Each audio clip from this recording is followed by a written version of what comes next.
Assalamualaikum sahabat. Waalaikumsalam. Ya. Nak tanya, tadi time Bilal azan, kenapa anta ulang balik apa yang Bilal azankan? Oh, tadi tu ana jawab azan. Anta tak jawab azan ke? Oh, tak tahu pula kena jawab azan. Lagipun ana ni tak erti nak jawab azan. Tak apa. Mari ana ajar cara jawab azan. Cara jawab azan adalah dengan kita mengulangi balik apa yang Bilal azankan. Kecuali pada lafaz hayya 'alas salah dan hayya 'alal falah. Sunat kita menjawab la haula wala quwwata illa billahil aliyil azim. Seperti mana yang disebut dalam kitab Muqaddimah Hadrami. Oh, macam tu. Tapi kan, berdosa kan kalau tak jawab azan?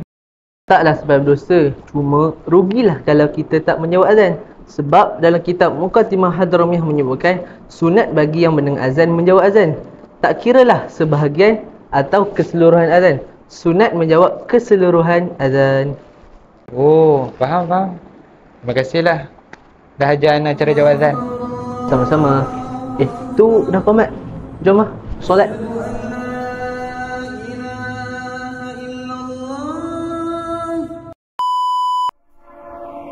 Sahabat, cara jawab komen macam mana pula?